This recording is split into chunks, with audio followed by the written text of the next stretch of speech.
안녕하세요, 여러분. 오늘은 어제에 이어서 그 스웨덴의 또 선거 제도에 대해서 좀 말씀드리고 싶습니다. 어제는 그 아주 정치를 축제로 만드는 그 알메달렌 정치 박람회에 대해서 소개를 시켜드렸는데요. 또 굉장히 부러운 어떤 그 제도 중에서 그 선거 제도가 있었습니다. 사실 어떤 분야든 이 독점은 잘못된 것이고 불법이잖아요. 그런데도 정치의 독점이 공공연하게 이루어지는 곳이 미국과 한국인데요. 예전에 왜 마이크로소프트 회사가 리눅스 회사 등 뭐 여러 그 운영체제 회사들을 노골적으로 탄압하면서 독점을 하다가 국회에도 불려가고 사회적인 지탄을 엄청 받게 됐잖아요. 또 그 똑같은 빌 게이츠 분이 또 본인 가족들은 무백신주의자라고 하네요. 빌 게이츠 가족의 주치의가 증언을 하셨다고 하는데요. 본인은 백신을 믿지도 않고 맞지도 않으면서 필리핀이나 인도, 뭐 아프리카 등 가난한 나라들을 돌면서 백신을 어마어마하게 팔고 개인적인 이익을 취득하면서 많은 아이들이 소아마비 등 뭐 사망까지 이를 정도로 문제를 많이 일으켰다고 하는데 아직도 백신을 이제 팔기 위해서 우리나라뿐만 아니라 전 세계를 돌아다니면서 활동을 하고 있다는 모습에 이제 많은 세계인들이 걱정을 하고 있는데요.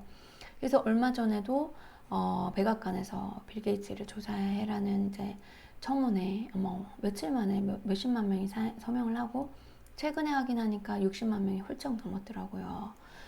그런데도 불구하고 이분이 이제 우리나라뿐만 아니라 각국 나라를 돌면서 백신을 더 팔려고, 그러니까 그 지지하고 노골적으로 그 그런 이익을 취득하려는 모습에 많은 사람들이 걱정을 하고 있는 것 같습니다.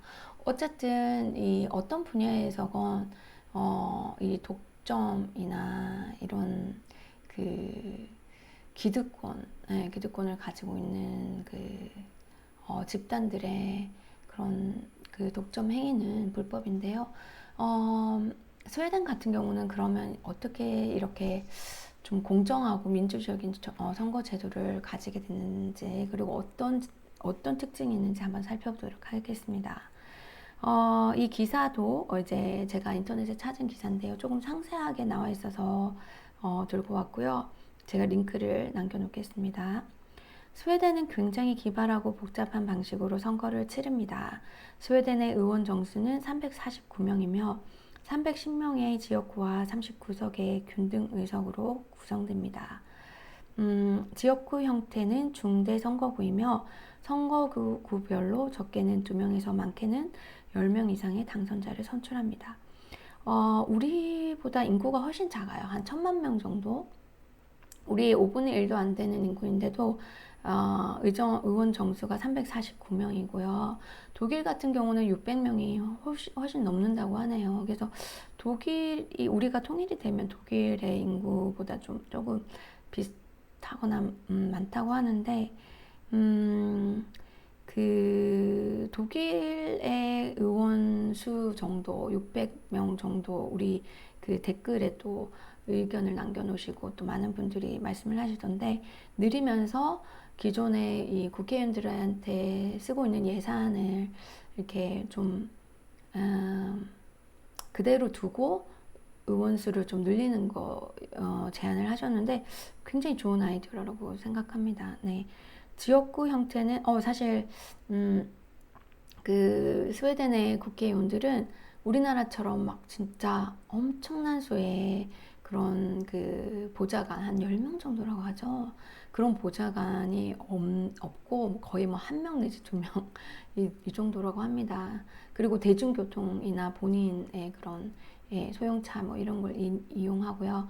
그래서 이제 자전거를 이용하든지 그래서 그러다 보니까 비용도 훨씬 작게 드는 것 같아요. 그래서 우리나라의 지금 국회의원들에게 쓰고 있는 그런 예산을 좀 잘 이렇게 조정해서 우리도 국회의원 수를 늘리는 거는 괜찮다고 생각합니다. 그래서 지역구 형태는 중대 선거구이며 선거구별로 적게는 2명에서 많게는 10명 이상의 당선자를 선출합니다.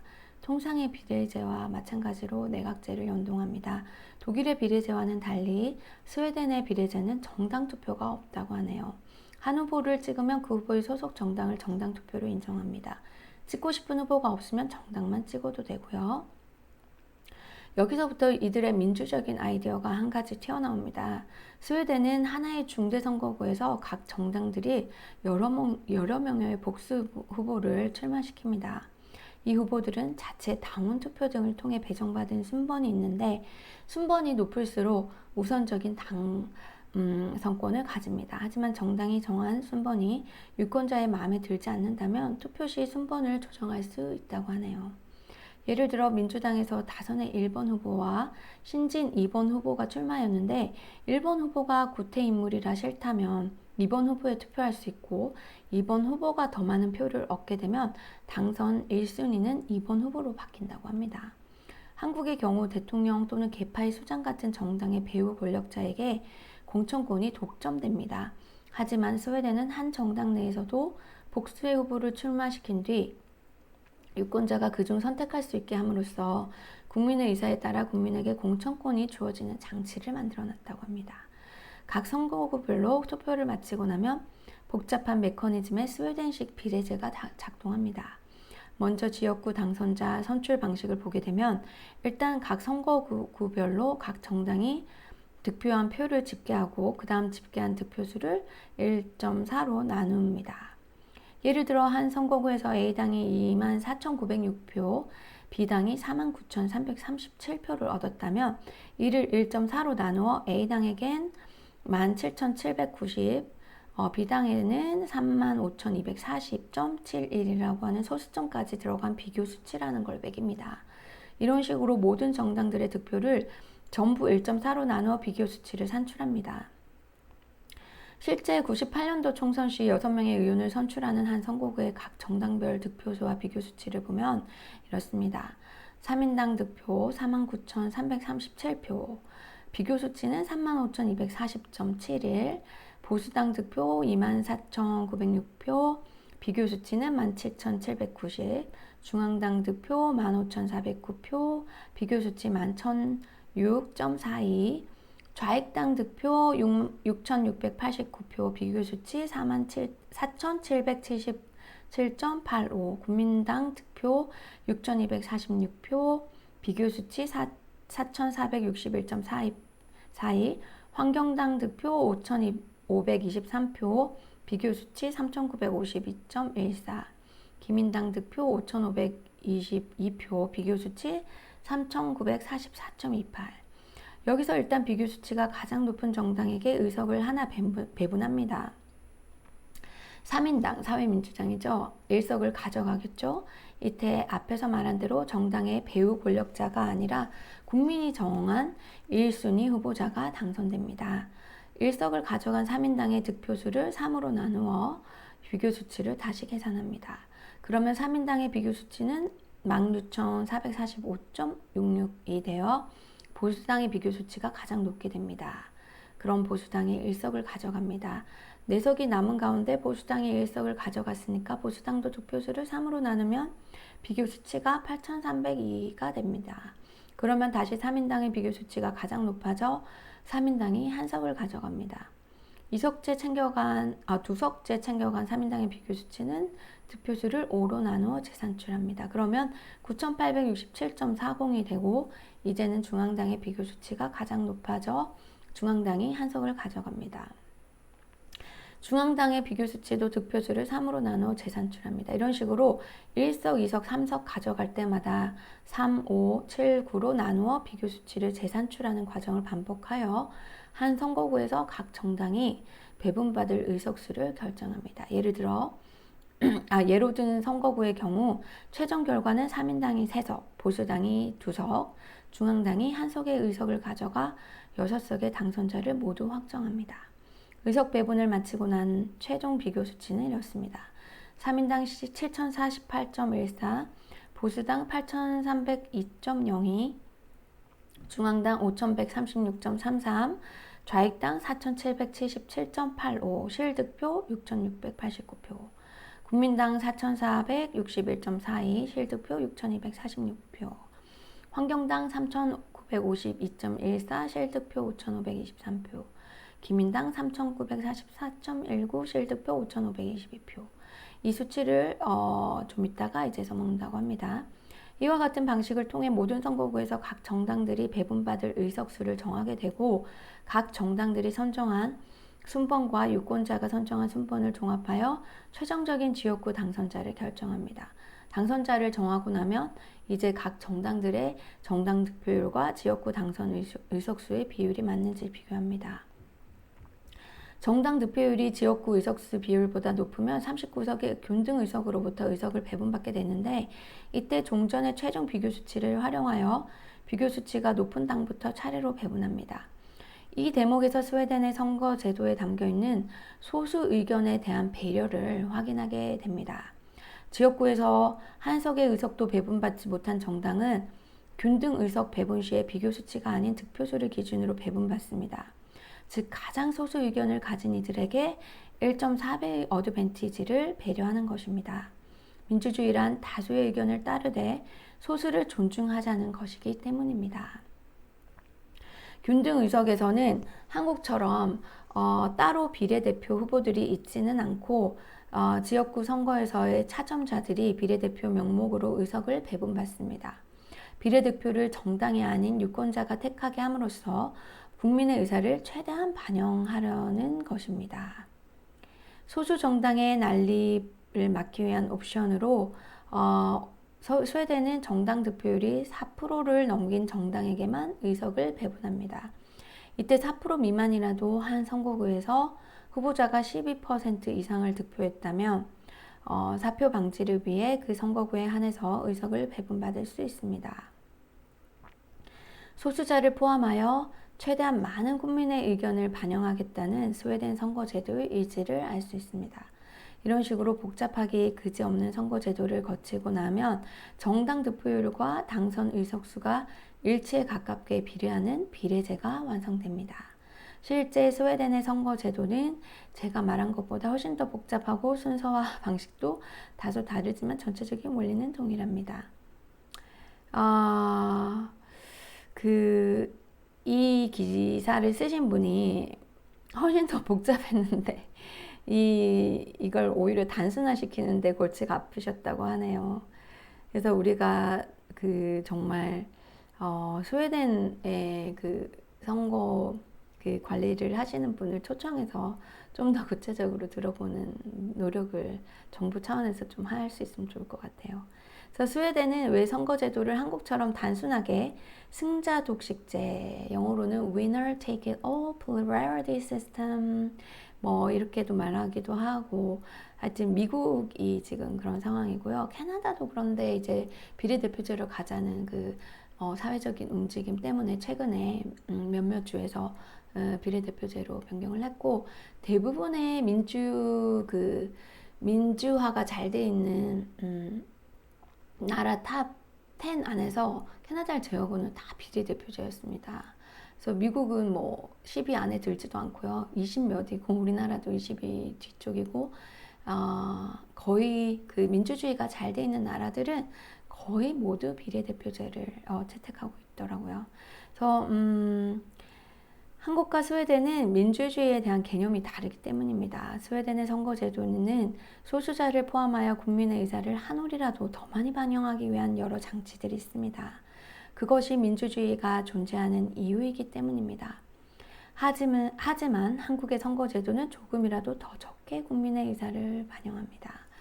예를 들어 한국이 스웨덴식이든 독일식이든 비례제로 투표를 한다면 진보정당을 찍어도 민주당을 찍어도 또는 참여당을 찍어도 사표가 없이 득표율대로 의석이 나오기에 한나라당이 여긴 특정 정당을 제가 얘기하는 거 좀 상가하고 있는데 이제 예전에 보수당을 얘기하는 것 같습니다. 어부지리를 얻을 수 없습니다. 만약 진보정당에 투표를 하게 되면 뭐, 그 사표를, 뭐, 이렇게 발생시킨다고 이제,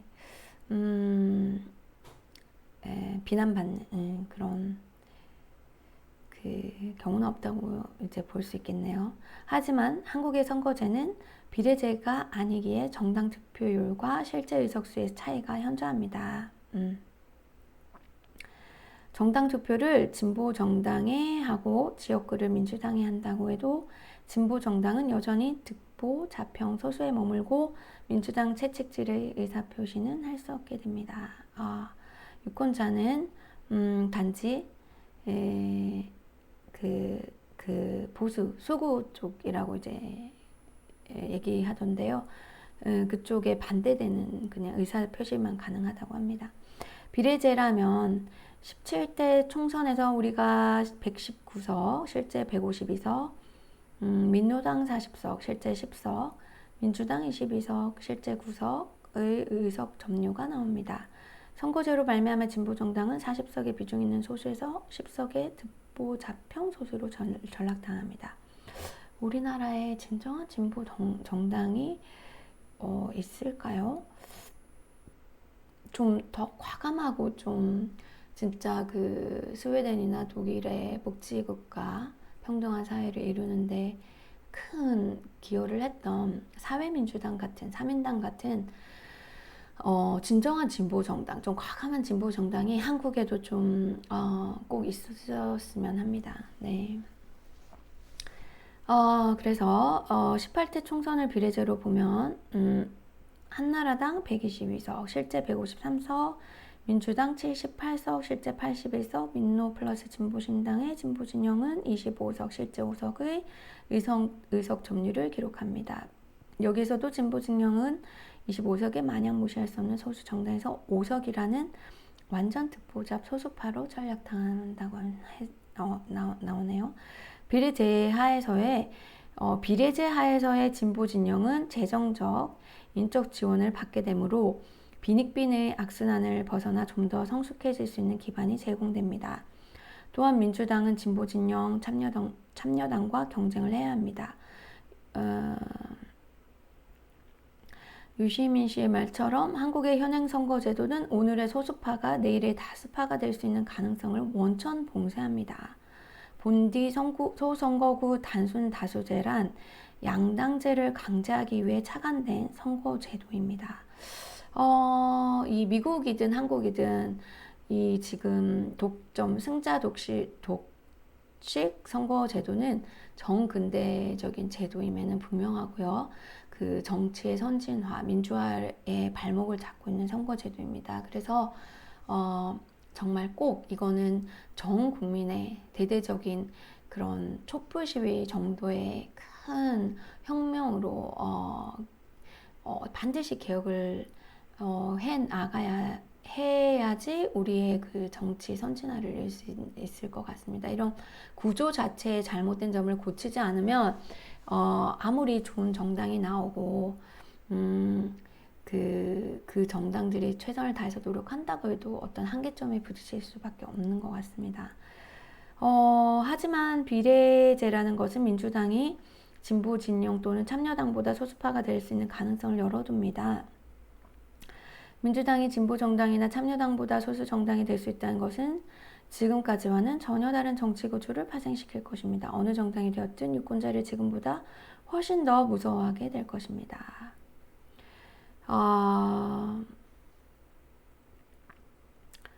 반한나라당 진영의 정당들은 서로 합치든가 선거가 있을 때마다 후보 단일화를 하든가 아니면 유권자가 가장 지지율 높은 사람한테 몰아서 주든가 아니면 선거제도를 바꿔서 서로 공정한 룰에 따라 경쟁하든가를 결정해야 됩니다.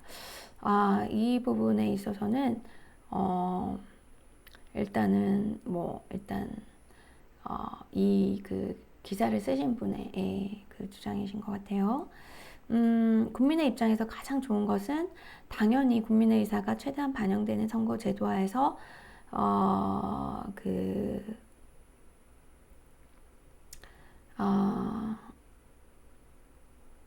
자신의 지향점에 따라 정당을 골라서 투표할 수 있도록 선거제도가 바뀌어야 된다고 합니다. 선거제도는 단순히 어느 정당이 유리하나 불리하나의 문제가 아닙니다. 스웨덴의 경우에서 보듯 선거제도에는 그 나라 국민들의 민주적 시민의식이 고스란히 담겨 있습니다. 한국에서 상대적으로 가장 성숙한 정치의식을 가지고 있는 대중들도 한국의 선거의 제도에 대해 지금까지 보여온 행태는 전혀 민주적이지 못했다고 하네요.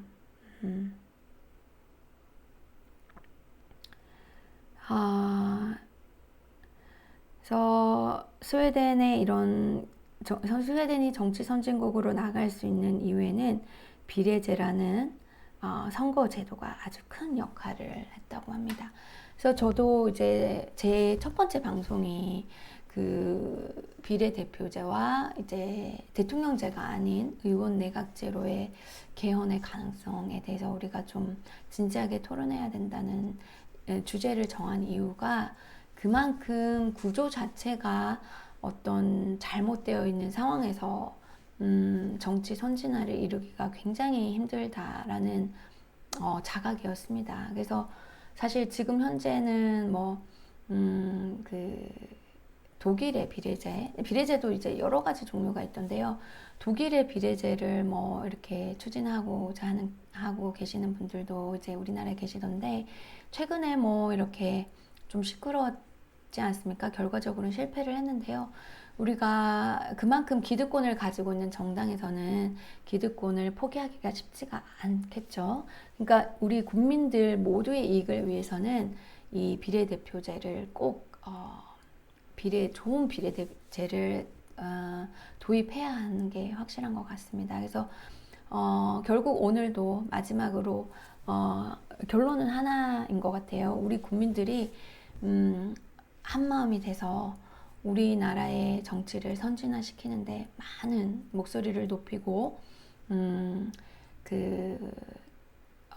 앞으로 같이 다 함께 노력을 해야만 우리나라의 정치가 정말 정치 혐오를 불러일으키는 어떤 그러니까 지금 현재 거대 여당이 되든 야당이 되든 사회의 근본적인 변화가 전혀 일어나지 않는 그러한 다람쥐 쳇바퀴 같은 그 혐오적인 정치가 아니라 우리 모두의 삶을 정말 향상시키고 행복 지수를 높일 수 있고 지금 전 세계 1위라는 자살률을 줄이는 게 아니라 없앨 수 있으면 더 좋고요.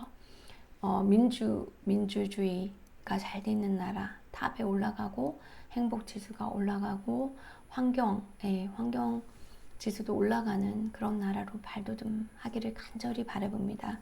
여러분들 주변에 이런 마음을 공유하고 있는 분들이 계시다면 우리 채널에 많이 모여서 함께 의논하고, 다음에 채널이 커지면 좀 라이브 방송도 해서 여러분들 의견도 많이 함께 토론할 수 있는 장이 만들어졌으면 좋겠습니다. 그럼 오늘 좋은 하루 보내시고요. 다음 시간에 또 만나 뵙겠습니다. 감사합니다.